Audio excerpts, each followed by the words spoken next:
Last but not least, Brooke and JK. The way she went up in that house, she should have been leaving out on a stretcher. That's just my opinion. Let's get into it.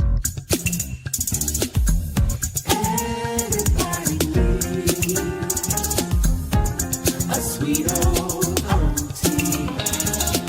Thank you, subscribers, and my nieces and nephews, and all the y'all who have been here through the long haul. Shall we get into it?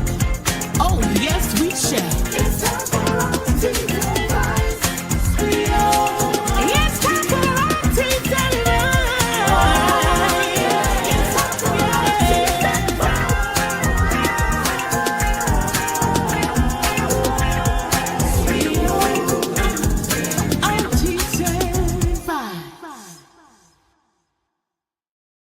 Y'all, let me tell y'all, this daggone episode, this girl lost her mind.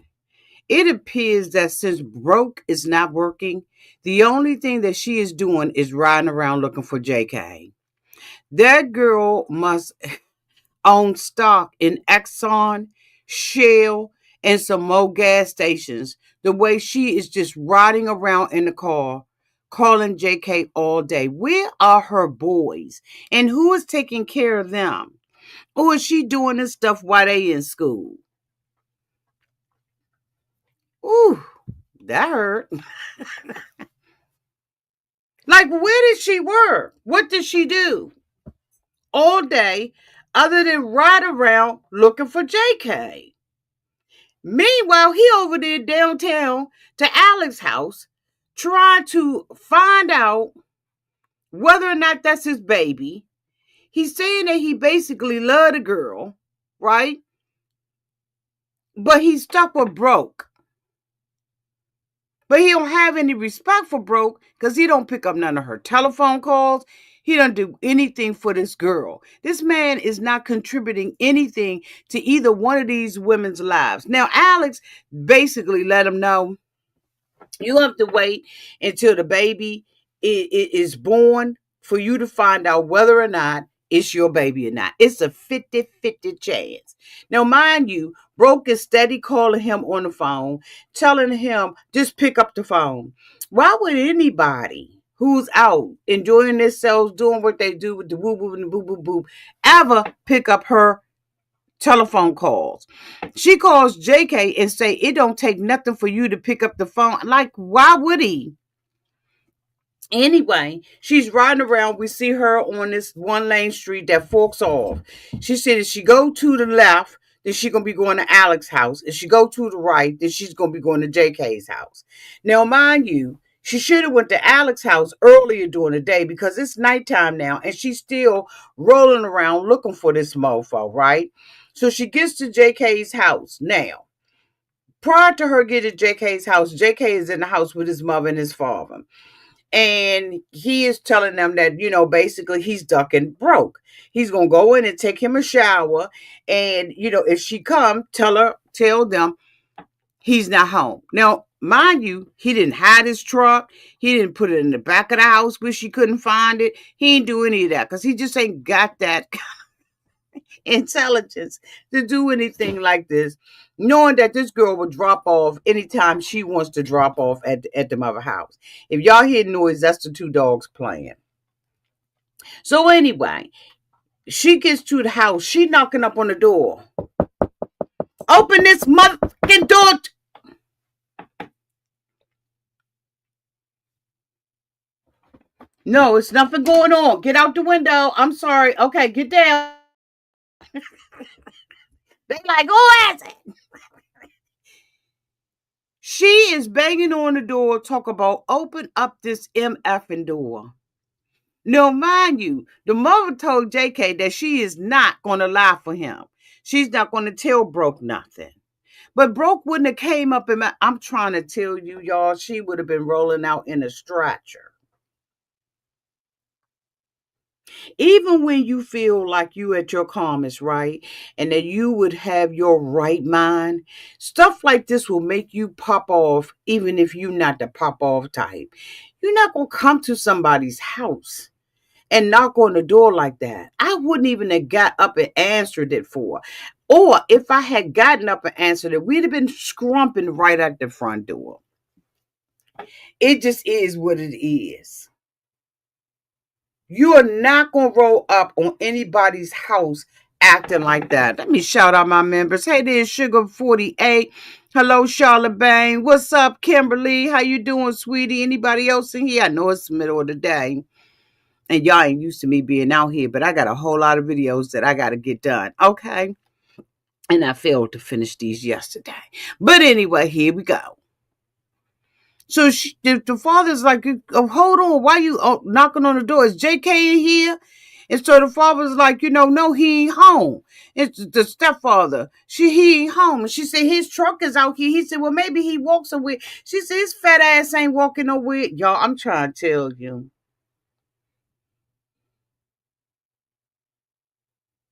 We see, then she pushes through the door with a man at the door. Now, the average woman, we ain't pushing past no man. But no, not Brooke. Because Brooke ain't got no daddy. She don't have no man figure in her life. I don't know what happened to this girl, why she acts like this. I don't know why she puts 20 on 10. I don't know if they asking Brooke to act like this or if this is just how poverty make you act. This girl is straight trash. I mean, when I say Brooke is trash, Brooke is trash. So she pushes past the mother sitting up there with her big trifling and wonder why JK is the way JK is. She sat there a couple of episodes ago, right? How did I fail you? This how you failed them. This is how. This is the kind of parenting that you do, that you would allow a girlfriend to come knock up on your door, cuss, push her way past the stepfather and come up. This is how you failed your son, in my humble opinion. You ain't worth, Mom. You not. And then you just sat there. No, Maisie, are you licking your paw?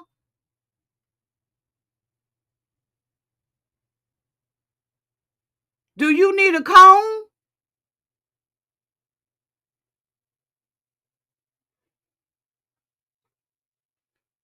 She looking on the side like, do you know how much money I just spent a couple of months ago with her licking her paw damn near raw? Soon as I get off of here, she getting a comb. Just to protect herself from causing another injury on her foot. Okay? Anyway, y'all know I'll break off in another subject in a heartbeat, honey. Okay? I can't believe she's doing it right up in my face. Anyway, she gonna have a cone on her head. I'll send y'all a picture. Okay? And so anyway, she rolls up in this woman's house. She like, you need to bring your tone down and don't be talking like that in my house. And Brooke is at this point where she's yelling and go talking about this is all the tone. I'm gonna come down. I ain't coming down no more. Girl, let me tell y'all, I'd have been up off that table so fast. First of all, Brooke wouldn't have came in my house. Brooke wouldn't have even made it in my door.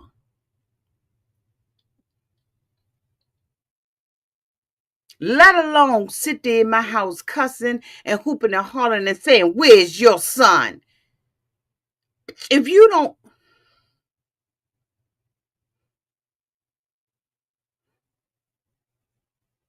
you demanding me to tell you where my son is when the stepfather and already said he ain't here, then she gonna sit up there and say he in the back. Let me find out. She's storming back to the back, turning the doorknob. He got a lock. Since when you start taking a shower with the door locked? Since he knew your crazy dump was going to come over there, since you've been calling all day because you feel like you got a right to his cell phone all his time, what he's supposed to do, what he ain't supposed to do, because you unemployed, he unemployed, ain't neither one of y'all got nothing going on. You feel like he obligated to answer your phone call all day. She gonna talk about she done call him 7,500 times in a day. You leaving nasty messages and telling me when and how to live my life? Oh my God. Oh my God. He knew she was coming. The stepfather, the mother told myself, they ain't go with her big stinky. She looked like she smelled like plum juice. And I don't even know what plum juice smell like, but that's what she seemed like she smelled like. Kind of like a sweet sour type smell. And she leaned all up over the table looking like a big old walrus. And you can't handle what's going on in your household.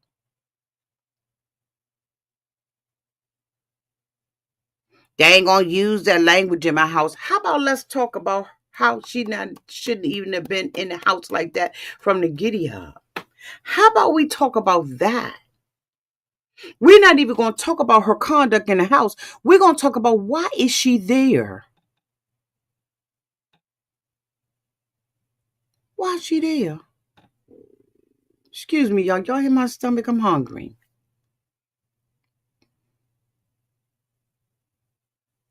She wouldn't have came in my house like that. The stepfather is telling her, stop talking like that. We got nice neighbors. We live in a quiet neighborhood. We don't need you coming up in here with this bull crap. Lower your voice down, all that. No, she shouldn't have been in there. And that's on period. But she up in there acting a fool, telling JK he need to pick up his telephone. She been calling him all day. Absolutely, Beverly. Absolutely. Absolutely.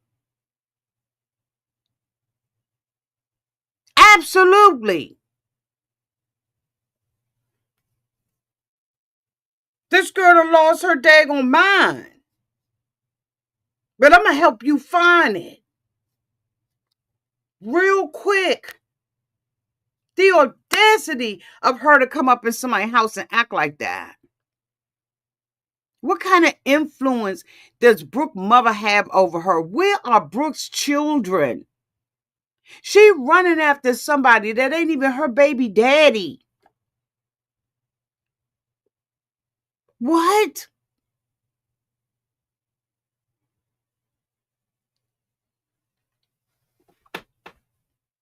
So now she up in there acting up a whole fool.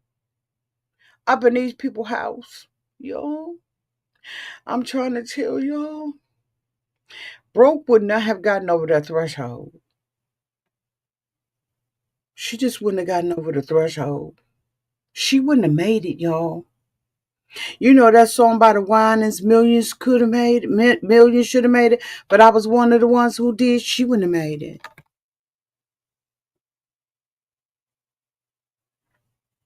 My little quiet neighborhood would have been lit up like a Christmas tree.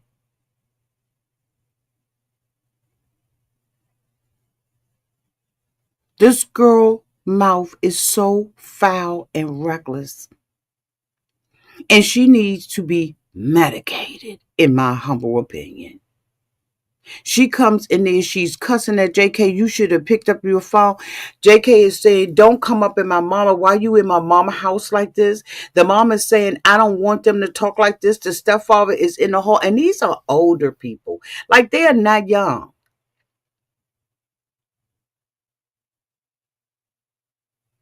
So she's acting like this. JK is leading her to the door. The stepfather almost gets knocked down. He's dragging her out the door. You should have answered your phone. I wouldn't be here if you had picked up your phone. You a whole lie. You had nothing else to do but to run behind this man who you know is cheating on you. He tells her, he gets her outside and say, don't come to my mother's house like that. And she's like, you didn't answer your telephone when I called you. Okay, and that doesn't give you the right to come to my mother's house and wreak chaos and confusion up around here. It doesn't give you the right to do that. Charlotte, let me tell you, honey, the police would have been called because my neighbors would have seen me out there.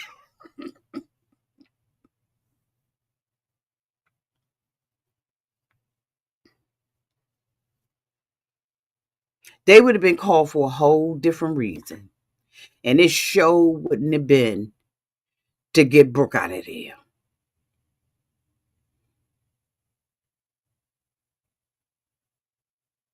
Because I'd have tore Brooke.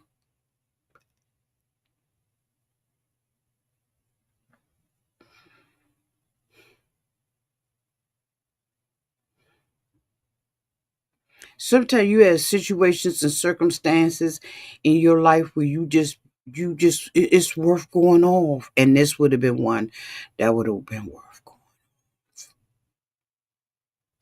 going.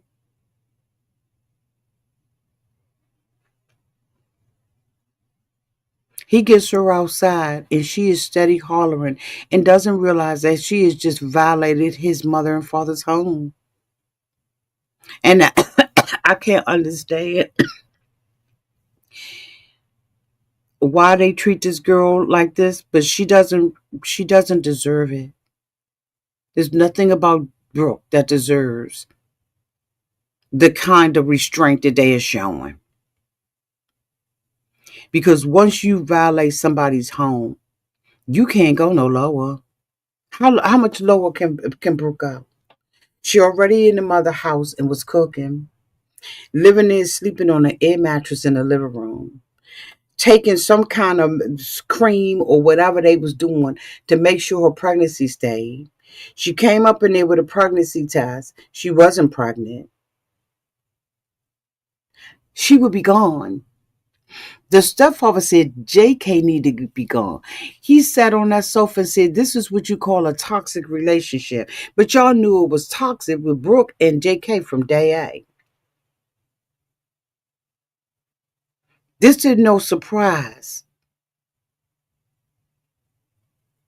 Look at her. Look at her right here in this picture. This looks like a girl who really has some trauma that has happened in her life. And she is out of control. Her car is torn up. She doesn't have lights down. Like, what's going on in this girl's life? And then why isn't this girl right here taking care of her sons?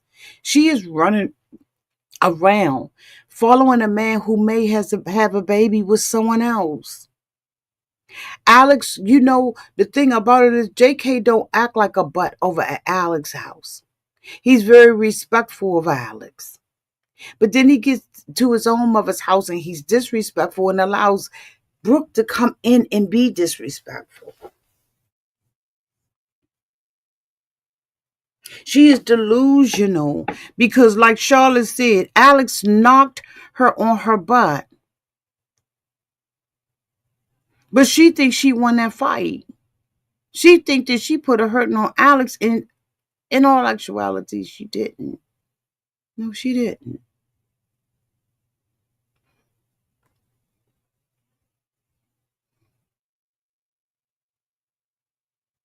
So JK's tell her that he was with Alex.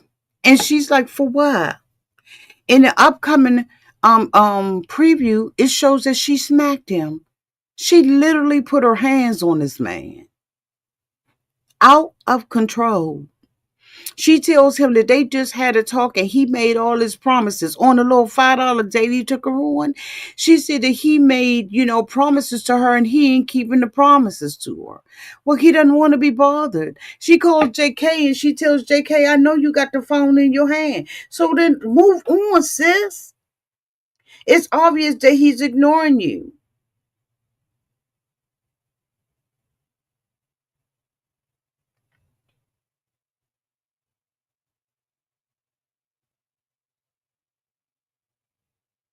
But the sad part about it is that the mother supports this. Because when Brooke was standing up there talking about Alex and how she did not want her boys to be around Alex, the mother was like, I agree with that. Like, Mom, what are you doing to make your daughter responsible, to make her grow up, to make her go and see a therapist, to make her take care of herself and stop running behind this man? Her worth is not in JK. It's not. But we see this girl spiraling out of control. A police officer pulls up and she like, I know you. Maybe Jill is where she needs to go. Because y'all, let me tell y'all, and I'm going to be serious about it. You don't own anyone, and no one owns you. You don't own anybody. You can't own another person, a human being. You cannot do it. You can. You got to move on with your life. Where you feel like you are spiraling out of control because another person is not bending to your will. Something is wrong and you need to reevaluate yourself and that relationship. Because this is not going to go anywhere positive. It's just not. It can't. The foundation is not even shaky. It's cracked and broken and beyond repair. Next week is the season finale. We'll be out here on Friday. Yeah, it's the season finale. We'll be out here together and we'll talk about all of this stuff, y'all. But I'm gonna tell you, this scene right here was out of control. And I don't endorse this kind of behavior at all. There's absolutely no human excuse for this. I love y'all. And until we meet again, y'all be safe out there in those streets and in the water. Bye, y'all.